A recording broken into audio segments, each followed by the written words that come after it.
আসসালামু আলাইকুম দর্শক, আমরা এই মুহূর্তে দাঁড়িয়ে আছি টিয়ালিবাড়ির মোড় কসবা। আজকে কিন্তু ঈদুল আজহা, হ্যাঁ, কুরবানি ঈদের দিন বা ইটস শকিং নিউজ। বাসা থেকে বেরোয় আসলাম, আমাদের যে টিয়ালিবাড়ির মোড়, এখানে একটা এখানে আসলে একটা এই যে আপনার দেখতে পাচ্ছেন একটা বস্তা কিন্তু বেশি আছে। আসলে আমরা এখন পুলিশ আসছে, পুলিশের গাড়ি আসছে, পুলিশ এখন তদন্তে নামবে।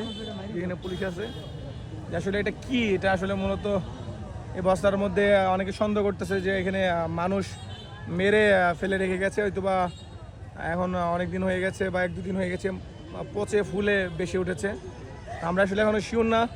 পুলিশ এখন তদারকি করবে, করার পরে তদন্ত করার পরে যদি আসলেই এটা আসলে মৃত মানুষ হিসেবে ঘোষণা করা হয়, তাহলে কিন্তু এটা ব্যাড নিউজ করবার জন্য। আজকে ঈদুল আজহা, ঈদের দিন এরকম একটা শকিং নিউজ ভাই। এখানে দেখেন মানুষ কিন্তু আসলে প্রচুর মানুষ, মানে আতঙ্কে ভাই গরু কুটাকাটি ফালাই দিয়ে মানুষ কুটাকাটি দেখতে আসছে। তো পূর্বের গভর্নমেন্ট আমলে এরকমটা হয়েছে, অনিশ্চয়তা, মানুষ গুম হত্যা, এইটা সেইটা। তো এখন তো তার ব্যতিক্রম কোনো কিছু দেখছি না। তো প্রশ্ন এখানে, বাংলাদেশের আসলে কোন গভর্নমেন্টের হাতে গেলে বাংলাদেশের শান্তি ফিরে আসতে পারে? জাস্ট লিটল কোয়েশ্চেন ফর আমি দলহীন মানুষ, কোনো রাজনীতিবিদের সাথে জড়িত না বা কোনো রাজনীতির সাথে জড়িত না। জাস্ট আমার একটা প্রশ্ন বর্তমান সময়ে, যে কোন সরকারের হাতে গেলে আমাদের বাংলাদেশ নিরাপদ? আচ্ছা, দেখা যাক এখন এটা কি হয়, আমরা আসলে পরবর্তীতে জানতে পারবো। এখানে পুলিশ নামবে হয়তো বা। মানুষ দেখেন, প্রচুর মানুষ কিন্তু আজকে ঈদের নামাজ শেষ করে গরু কুটাকাটি ফেলে দিয়ে এখানে চলে আসছে। এখন প্রায় 3টা-4টা বাজে, 4:30 বাজে। শকিং নিউজ ভাই। আসসালামু আলাইকুম দর্শক, আমরা এই মুহূর্তে দাঁড়িয়ে আছি কসবা টিয়ালিবাড়ির মোড়। এখানে কিন্তু আমরা একটা ঈদুল আজহা ভাই, ঈদের ভোগান্তি শেষ করতে না করতেই কিন্তু এখানে দেখতে পাচ্ছেন একটা লাশ আমরা দেখতে পাচ্ছি। এখানে সবাই সন্দেহ করছে লাশ, আসলে এটা কি, এটা আমরা আসলে যাচাই বাছাইয়ের পরে জানতে পারবো। দেখেন ভাই, ঈদের দিন আজকে, কুরবানি ঈদ শেষ হতে না হতেই প্রচুর মানুষের সমাগম আমাদের টিয়ালিবাড়ি মোড়, কসবা উপজেলা টিয়ালিবাড়ির মোড়। আমরা দেখতে পাচ্ছি এখানে প্রচুর মানুষের সমাগম। অলরেডি পুলিশকে ইনফর্ম করা হয়েছে, অলরেডি কিন্তু পুলিশ তারা তাদের তত্ত্বাবধানে নেমে গেছে অলরেডি। এখানে আমাদের সাংবাদিক, এনটিভির সাংবাদিকা, তারপর হচ্ছে রিফাত ভাই, অনেকেই আসছে এটা উন্মোচন করার জন্য। ভাই আসলে আমরা এখনও এটা তত্ত্বাবধান অভিযান বা ডুবুরি টিম যেই বলে না কেন নামে নাই। ওই যে দেখতে পাচ্ছেন ওইখানে, আমরা আসলে ভিডিওর মধ্যে একটু সুন্দরভাবে দেখানোর চেষ্টা করবো আপনাদেরকে। এখানে অনেকেই আসছে আমাদের জীবনীকা বা উত্তর অভিযান টিম।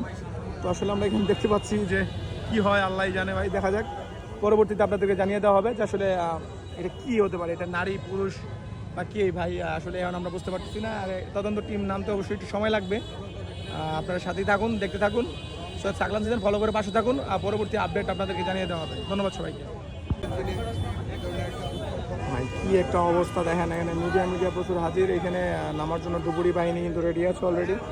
দেখা যাক ভাই কি হয়, আর সাথেই থাকুন, আপনাদেরকে সম্পূর্ণ ভিডিওটা দেখাচ্ছে। এবং এটা উদ্ধার করার পর আসলে তদন্ত এবং যাচাই বাছাই হওয়ার পর আসলে বুঝতে পারবো যে আসলে এটা ছেলে মেয়ে পুরুষ কি হবে ভাই, এটা আসলে কি হতে পারে।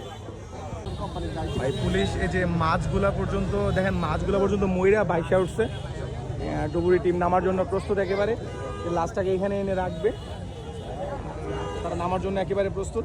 দেখা যাক, পরবর্তী নিউজটা আপনাদেরকে জানানোর চেষ্টা করবো। এখানে কিন্তু নিউজ মিডিয়া চলে আসছে, RTV আছে, এনটিভি, আমাদের কসবার যে শাখাগুলো আছে তারাও কিন্তু এখানে উপস্থিত হয়ে গেছে অলরেডি।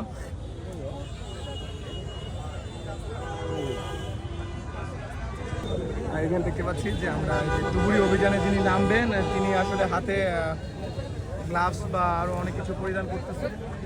ভাই এখানে অনেকের পরিজন আসছে ভাই, ওনারা কান্নাকাটি করতেছে। আসলে ওনারা কি নিশ্চিত হয়ে গেছে যে এটা ওনাদের পরিবারের কেউ একজন হতে পারে? আসলে আমরা তো কোনো নিশ্চিত বলতে পারছি না।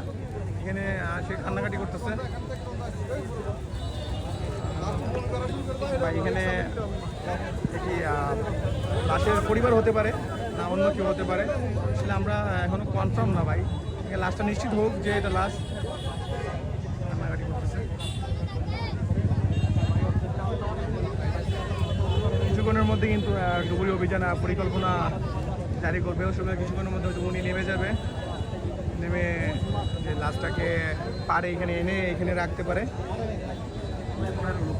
ভাই ওনারা হয়তো বা ওনাদের আত্মীয় স্বজন চানলা থেকে আসছে, প্রচুর মানুষ এখানে ওনারা ইনফরমেশনের ভিত্তিতে আসছেন। দেখা যাক ভাই, আমরা কোনোভাবে নিশ্চিত না যে ওনাদের কোনো রিলেটিভ হতে পারে, আর পরবর্তীতে এটা কী হবে সেটা জানিয়ে দেওয়া হবে। কারণ আমরা আসলে কন্টেন্ট ক্রিয়েটার, আমাদের আসলে সাংবাদিকতার মতো আচরণ করাটা আসলে ঠিক হবে না। এখানে অনেক সাংবাদিক আছে, RTVর আর রিফাত ভাই আছেন, তারপর এখানে আমাদের NTVর সাংবাদিক সাইদুল ভাই আছেন। ওনাদের পরবর্তীতে ওনাদের মিডিয়ার মাধ্যমে আপনারা জানতে পারবেন যে RTV এবং NTV এখানে ওনারা উপস্থিত আছেন।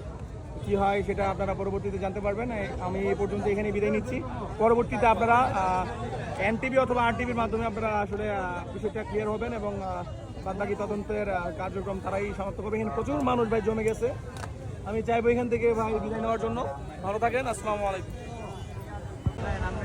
চানলা থেকে কিছু মানুষ আসছে, এই যে ওনারা, এই যে দুটা মহিলা দেখতে পাচ্ছেন, ওনারা দাবি করতেছে যে নাকি সিএনজি ড্রাইভার, সিএনজি চালক এবং সিএনজি কোনোটাই খুঁজে পাওয়া যাচ্ছে না। তারা সন্দেহ করছেন এটা হতে পারে।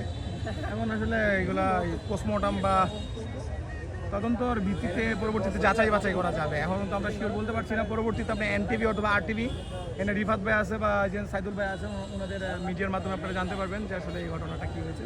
আমরা কন্টেন্ট ক্রিয়েটার, আমাদের এর বেশি কোনো কিছু বলাটা আসলে ঠিক হবে কিনা বুঝতে পারছি না। এখানে প্রচুর মানুষ দেখেন ভাই, প্রচুর মানুষ ভাই। ঈদের আনন্দ কি ভাগাভাগি করবে ভাই, কুরবানি গরু কাটাকাটি বাদ দিয়ে মানুষ কাটাকাটি দেখতে আসছে। প্রচুর মানুষ ভাই, প্রচুর মানুষ, এখানে অনেক মানুষ এবং যানজটও লেগে গেছে দেখতে পাচ্ছেন। এই জন্য এখানে মানুষ। ওই পাশে আমরা দেখতে পাচ্ছি যে কিছু মাছ ভাই ময়রা একেবারে পয়সা ভাইসে উঠছে ভাই, হয়তো ভাই এটার গ্যাসে আসলে বোঝাই যাচ্ছে যে এটা মানুষ, যে বোঝাই যাচ্ছে ভাই, যে দেখেন পিঠটা দেখা যাচ্ছে। কি বলবো আর, যে পুলিশের আগমন দেখতে পাচ্ছি, পুলিশ বা অন্যান্য প্রশাসন হয়তো বা ফায়ার সার্ভিসের লোকেদের জন্য ওয়েট করছে যে তারা আসলে এখানে নেমে এই উদ্ধার অভিযানে এখানে লাশটাকে পারে নিয়ে যাবে।